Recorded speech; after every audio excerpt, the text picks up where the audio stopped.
Good afternoon. Today we'll be working on lesson 1.3, making scaled copies on page 17. Looks like our main learning goal is to be able to draw scaled copies. Now, before we get to that, I want you to hit the pause button and try to attempt the following warm-up. It looks like it's a really quick review on multiplying decimals. And after you have attempted it, of course, hit play to see if you're going down the right path. So let's start a review of the warm-up. Problem 1 is asking us if the value of 25 times 8.5 is more or less than 205. Now this is a great opportunity to remind ourselves how to multiply and how to multiply with decimals. So let's set up our problem like there was no decimal. Now the good thing is that we're actually going to multiply these like it's not even there. So what I like to do sometimes is just erase that little decimal, but I'm going to remind myself that I've just gone over one decimal point. Now, let's go ahead and do the following and multiply all our digits throughout. All right, so I'm going to start with my first value. 5 times 5 is 25. So there's my 5. Circle my 2 up here so that way I don't forget it. 5 times 2 is 10. Adding the 2, I end up with 12. Now I'm doing the exact same thing with my second digit.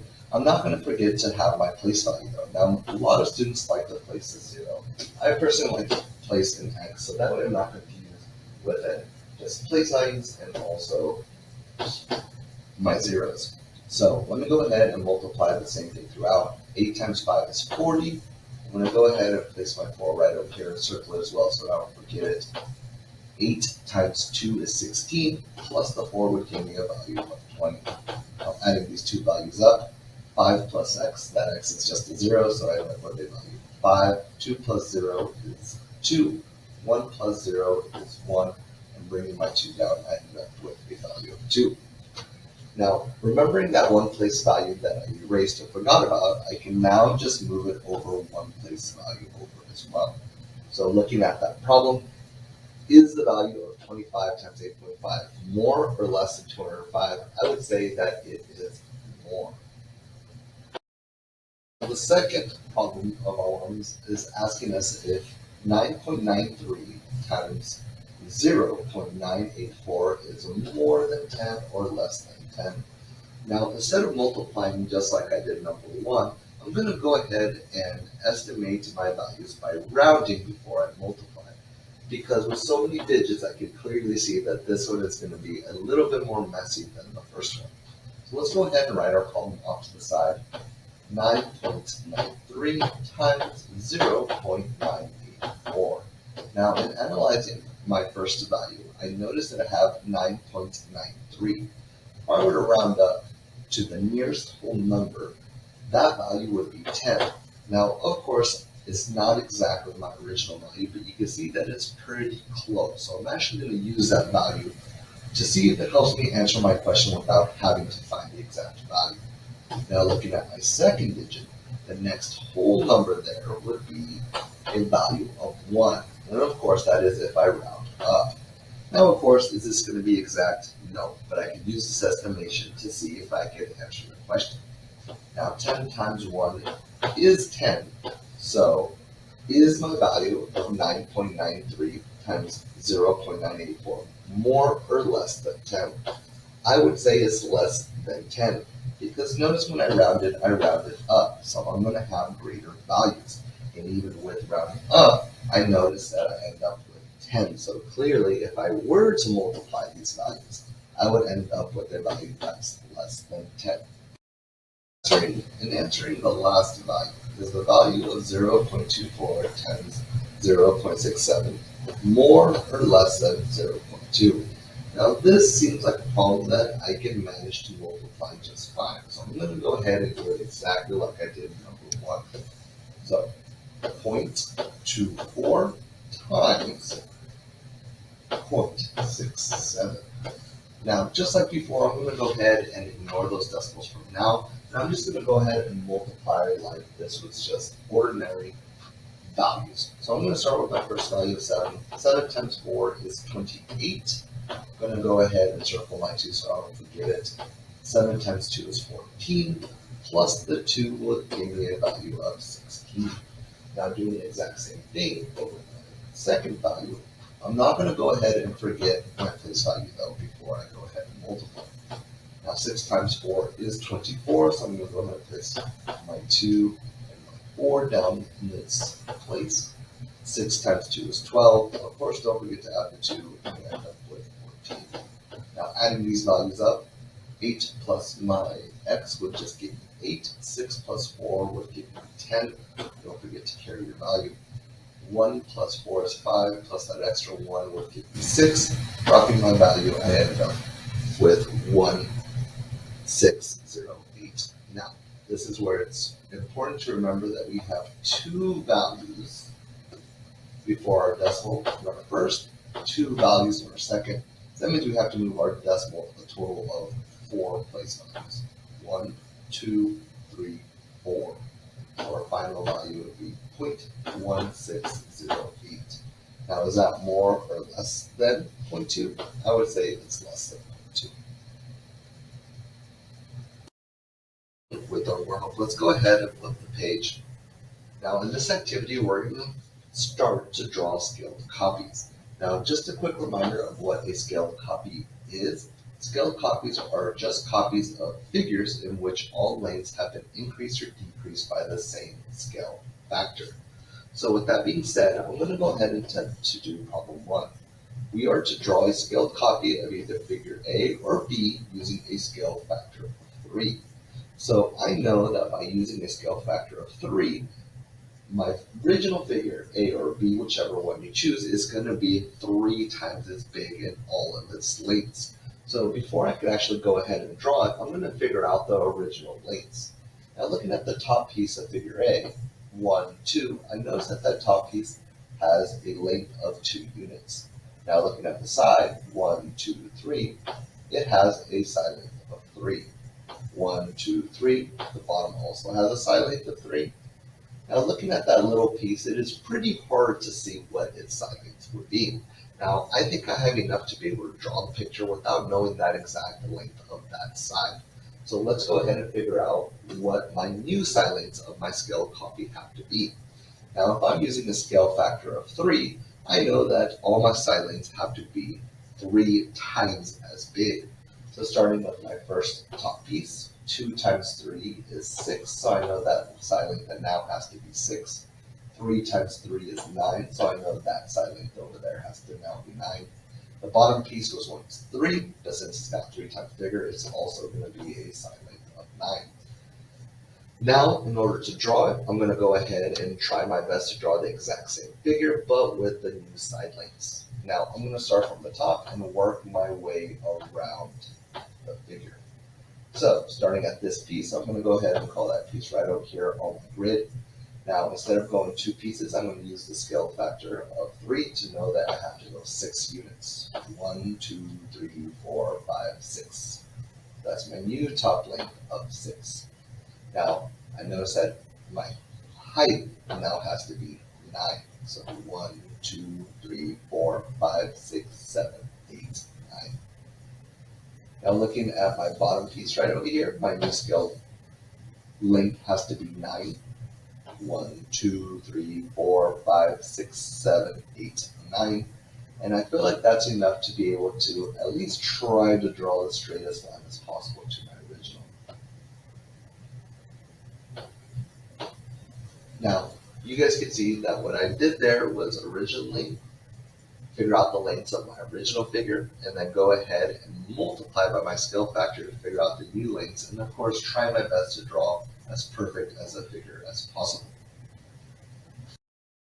We have done a scaled copy of figure A using a factor of 3. Let's go ahead and do a scaled copy of figure C or D using a scale factor of 1/2.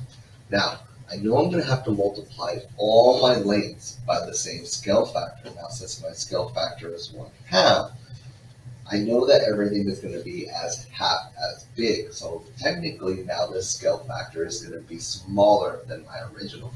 So I'm going to go ahead and clear my board to be able to have as much room as possible. I'm going to go ahead and attempt to do figure C first. Now, just like before, I'm going to go ahead and figure out the original lengths of my original copy to be able to apply my scale factor to figure out the lengths of my new scaled copy. I'm going to go ahead and do the long piece first. I notice this is 1, 2, 3, 4, 5, 6, 7, 7 units long. 1, 2, 2 units long. 1, 2, 3, 4, 4 units. 1, 2, 3, 3 units. 2 units here. 1 unit here. 1, 2, 3, 4, 5 units. And finally, my bottom piece has a length of 1, 2, 3, 4, 5, 6 units.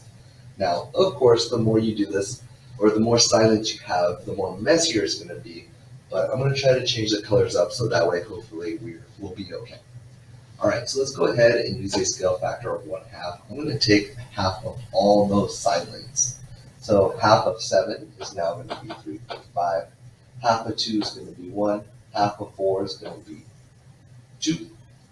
Half of 3 is going to be 1.5. Half of 2 is going to be 1. Half of 1 is going to be 0.5. Half of 5 is going to be 2.5. And finally, half of 6 is going to be 3.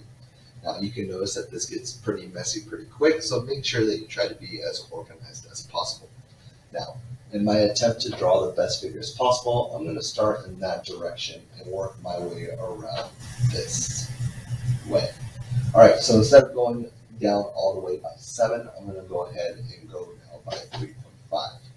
So 1, 2, 3, and of course when we go 0.5, I'm going to try to be in the middle as much as possible. Now going this direction from this bottom one, I notice that I now have to go 3 units over. That's 1 unit, 2 units, and 3 units over.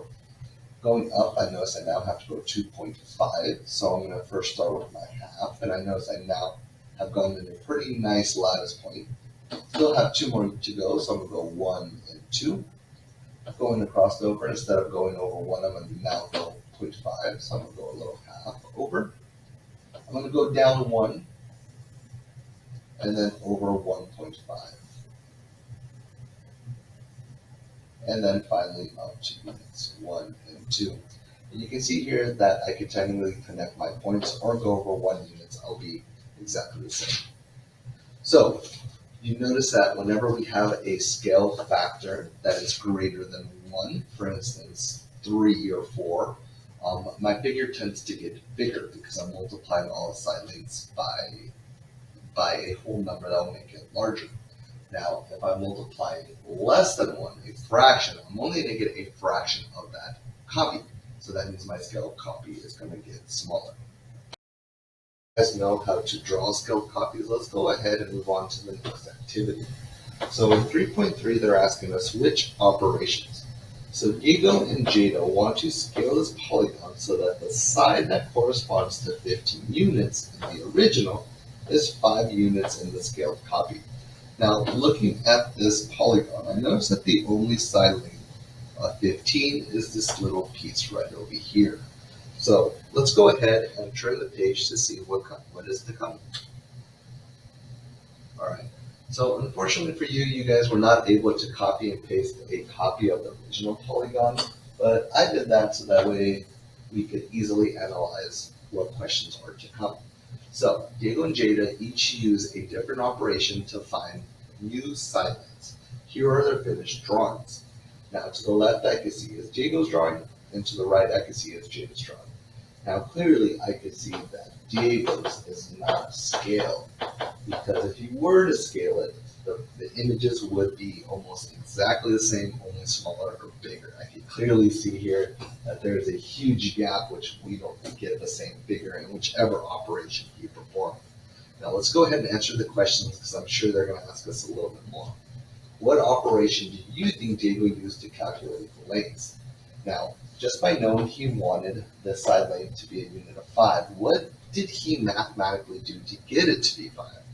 Well, looking at that one, I think what he did was he subtracted by 10. Now let me double check to make sure he did it to all the sides. So if I look at this side here, and if you were to subtract 10, well, 18 minus 10 is 8. If you looked at this side, 36 minus 10 would be 26, which is what he got. This side right here, if he subtracted 10, would now be 20, which is according to its drawing exactly correct. So we can see here that Diego actually did subtract all his sides by a value of 10. Now, we can clearly see here that 1 cannot subtract the scale factor, because if you were to subtract the scale factor of all its sides, you would end up with an image that is not exactly like original. It'd be a little bit discarded or unfinished, just like Diego's. Now let's go ahead and answer our next question. What operation do you think Jada used to calculate her drawing? So again, this is a copy of our original. I know they wanted the new side length to be 5, which they did, but what did they mathematically do? What did Jada mathematically do? Well, one way to get 15 to equal 5 is to divide by 3. Now, remember that we are using we're using a scale factor. So although dividing would get us to the solution, we also want to think of multiplying. Now, dividing by 3 is the same thing as multiplying by 1/3. So, and looking at this problem, if you were to take 15 and divide it by 1/3, well, what is 1/3 of it? Well, 15 divided by 3 is 5. You'll notice that you end up with a 5. 18 times 1/3 is 6. 36 times 1/3 is 12. 30 times 1/3 is 10. And of course, 21 times 1/3 is also 7. So you can see here that what Jada did was multiply by 1/3 or divide by 3, because we know that multiplying by 1/3 and dividing by 1/3 are exactly the same thing. So which one do we think produced a scaled copy? I believe Jada's produced a scaled copy. You can clearly see here that Diego's is not even a complete drawing of our original. So this goes to show that whenever using scaled copies, you always have to multiply the scale factor.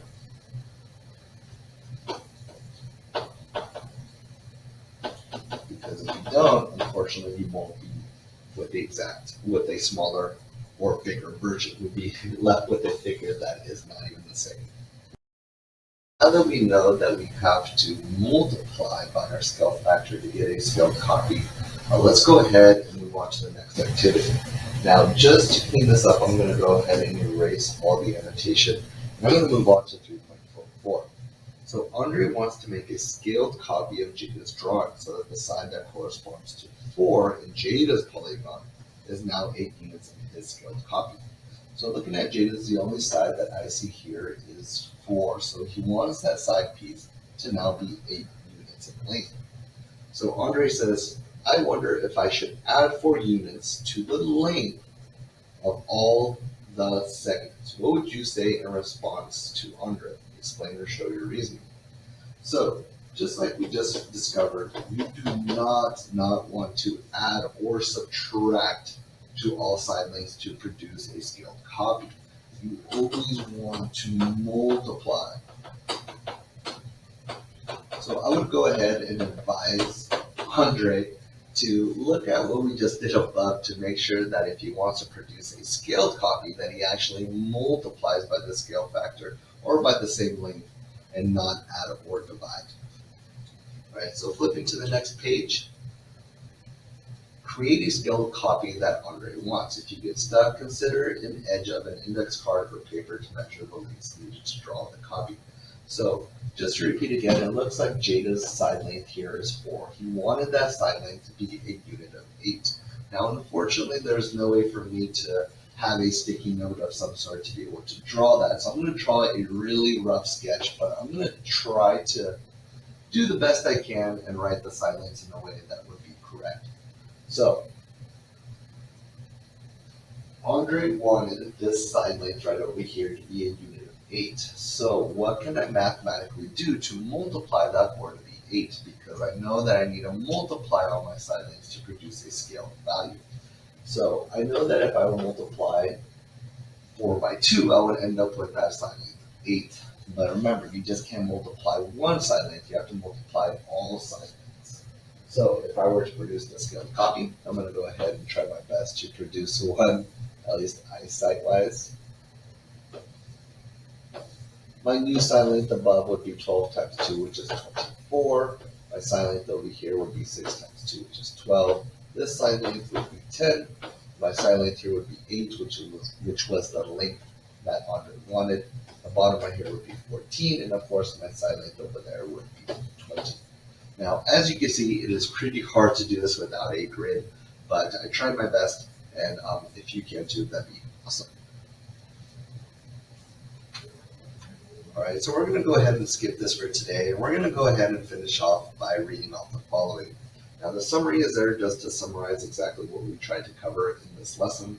Creating a scaled copy involves multiplying the lengths in the original figure by a scale factor. For example, to make a scaled copy of triangle ABC, where the base is 8 units, we would use a scale factor of 4. This means multiply all the side lengths by 4. So in triangle DEF, each side is 4 times as long as the corresponding triangle ABC. Now the main thing we want to focus on is to not add or subtract by a scale factor. Make sure that you are multiplying.